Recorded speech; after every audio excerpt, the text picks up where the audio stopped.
Pemerintah memang terus melakukan berbagai upaya untuk bisa menyelamatkan perusahaan-perusahaan plat merah alias BUMN yang saat ini tengah tertekan pandemi COVID-19.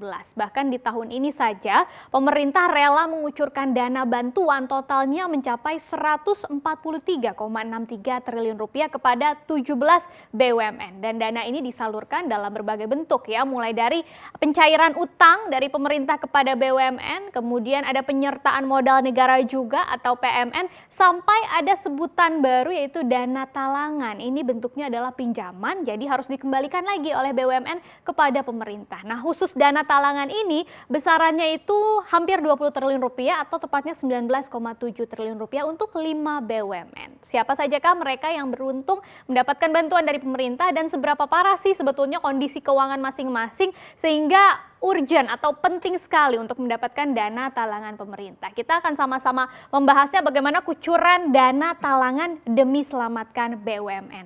Kita mulai satu-satu ya, BUMN yang bakal mendapatkan dana talangan pemerintah paling banyak, terbanyak adalah maskapai Garuda Indonesia atau GIAA, ini nilainya adalah 8,5 triliun rupiah. Nah, Garuda ini mengusulkan dana talangan bisa diberikan dalam bentuk yang namanya mandatory convertible bond atau MCB atau bahasa Indonesianya obligasi wajib konversi. Jadi dikonversi menjadi saham. Nah, pertimbangannya supaya manajemen perusahaan ini juga berusaha maksimal untuk bisa memastikan perusahaannya dijaga keberlangsungannya. Jadi tidak semata-mata hanya mengandalkan dana talangan kesannya. Nah, obligasi konversi ini diharapkan bisa terbit di tahun ini dan diusulkan punya tenor 3 tahun ya, atau memiliki jatuh tempo pada 2023. Garuda juga telah menyiapkan ada 3 mekanisme pembayaran obligasi ini. Yang pertama tentu saja Garuda akan membayar obligasi konversi tersebut. Yang kedua, dengan asumsi industri penerbangannya sudah mulai membaik, maka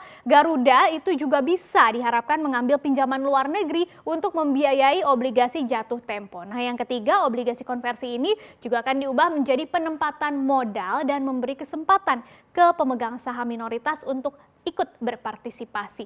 Dana talangan dan pinjaman ini penting sekali ya kalau kita mengingat kinerja keuangan Garuda yang memang semakin berat tentu saja terimbas pandemi COVID-19. Kita lihat datanya sampai 1 Juli 2020 ternyata arus kas Garuda ini udah seret banget karena hanya tinggal 14,5 juta dolar atau 203 miliar rupiah secara rupiah ya. Jadi memang sudah menurun sekali. Padahal kalau kita lihat laporan keuangan per kuartal pertama 2020 atau 3 bulan pertama berakhir Maret, arus kas Garuda ini masih mencapai 163,32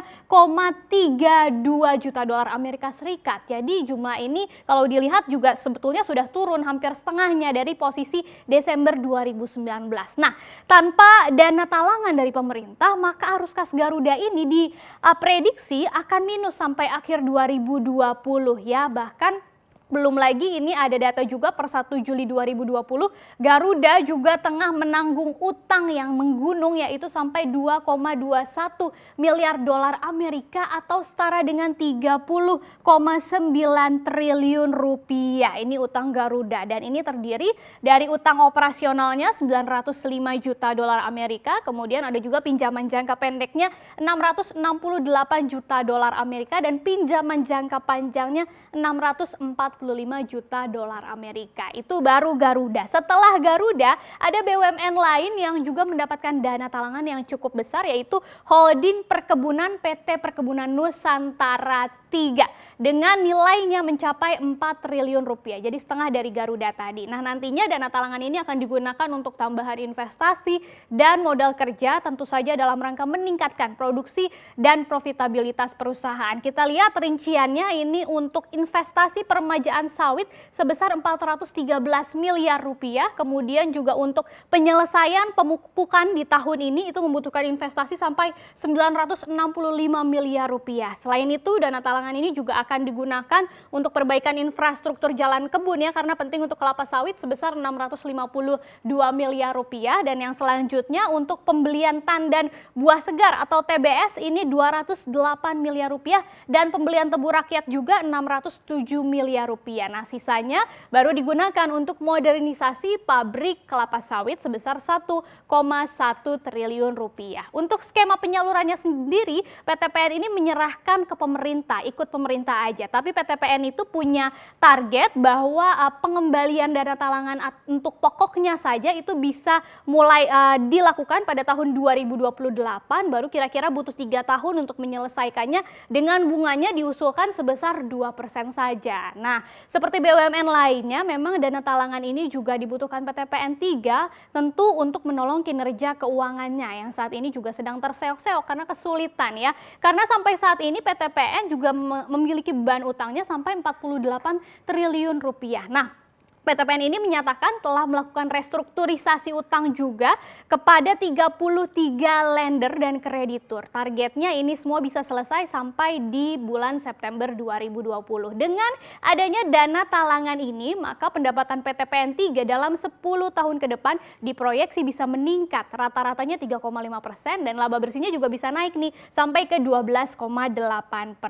Selanjutnya ada perusahaan plat merah Kereta Api Indonesia atau KAI yang juga rencananya bakal menerima dana talangan dari pemerintah senilai 3,5 triliun rupiah. Nah, dana ini dipakai apa aja sih? Ternyata ini digunakan baik untuk perawatan perkereta apian sampai 680 miliar rupiah, termasuk juga perawatan prasarana, ada bangunan juga di dalamnya itu sebesar 740 miliar rupiah, dan ada biaya pegawai juga nih 1,25 triliun rupiah, dan bahan bakar senilai 555 miliar rupiah, dan sisanya ada pendukung lainnya sebesar 280 miliar rupiah. Dana talangan ini juga diusulkan berbentuk pinjaman lunak alias soft loan ya, dengan bunganya 2-3% dan tenornya selama 7 tahun. Nah, ini juga sangat dibutuhkan KAI karena KAI dalam hal kesulitan pandemi COVID-19 ini tidak mengambil opsi PHK atau juga pemotongan gaji karyawan. Sedangkan arus kas KAI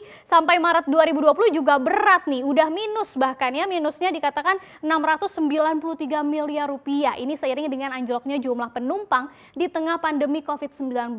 Bahkan KAI memproyeksi arus kas sampai akhir tahun minusnya bisa lebih besar lagi sampai 3,45 triliun rupiah. Kalau tidak dapat dana talangan bisa bahaya ya. Nah, sedikit di bawah KAI tadi ada produsen baja nasional atau KRAS yang juga bakal kecipratan dana talangan pemerintah sebesar 3 triliun rupiah. Nah, untuk KRAS ini dana talangannya akan digunakan untuk memberikan relaksasi pembayaran kepada konsumennya dalam rangka mendukung industri hilir dan penggunaan baja nasional. KRAS juga mengusulkan dana talangan ini berupa penempatan dana pemerintah pada giro akun Special Purpose Vehicle. Nah, selanjutnya Krakatau Steel menjadikan itu sebagai fasilitas dagang atau trade facility yang digunakan untuk membeli bahan baku, sehingga Krakatau Steel tadi bisa memberikan relaksasi pembayaran. Nah, di tengah pandemi COVID-19 seperti ini, kita lihat datanya sampai Maret 2020 total kas dan setara kas berdasarkan laporan keuangan KRAS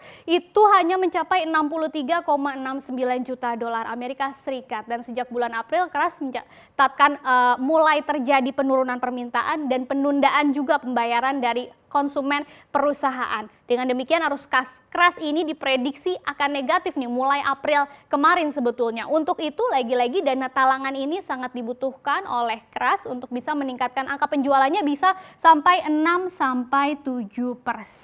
Nah, yang terakhir ini pemerintah juga bakal mengucurkan dana talangan untuk BUMN perumahan yaitu Perumnas ya sebesar 650 miliar rupiah, dan dana tersebut akan digunakan untuk membayar utang jangka pendek atau jangka menengah maksud saya atau medium term note MTN yang akan jatuh tempo. Kita lihat rinciannya ini, misalnya di MTN jatuh tempo di bulan Juli 2020 itu sebesar 200 miliar rupiah. Kemudian ada yang jatuh tempo di November 350 miliar rupiah, baru sisanya dana talangan ini akan digunakan untuk modal kerja sebesar 50 miliar rupiah. Perusahaan juga telah mengajukan skema dana talangannya sama juga tadi melalui pinjaman Special Purpose Vehicle, misalnya kepada PT Sarana Multigria Finansial atau SMF.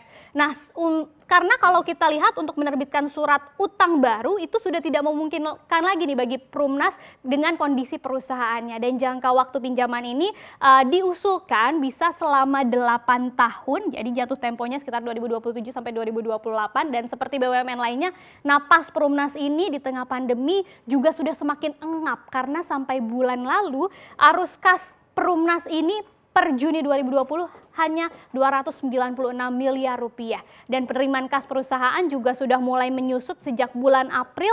Jika bulan ini perusahaan tidak mendapatkan dana talangan dari pemerintah, maka arus kas perusahaan diprediksi bakal negatif mulai Agustus 2020, bahkan sampai Desember itu bisa minusnya 364 miliar rupiah. Jadi memang daya tahannya itu hanya sampai Juli, Agustus sudah negatif. Nah, pemberian atau kucuran dana talangan dari pemerintah kepada BUMN ini memang selalu menimbulkan kontroversi ya, ada yang pro, ada yang kontra. Yang pro bilangnya karena BUMN juga butuh, tapi yang kontra bilangnya sampai kapan BUMN mau mengandalkan APBN. Dan ini juga menjadi target dari Menteri BUMN Erick Thohir, bahwa dikatakan 2-3 tahun ke depan ditargetkan BUMN sudah tidak lagi mengandalkan APBN, sehingga ada kesetaraan juga nih, tidak ada kecemburuan sosial antara swasta dan BUMN. Yang jelas kalau sudah dikasih kucuran dana sebanyak itu, diharapkan BUMN bisa memanfaatkannya semaksimal mungkin ya, sehingga APBN kita tidak terbuang sia-sia.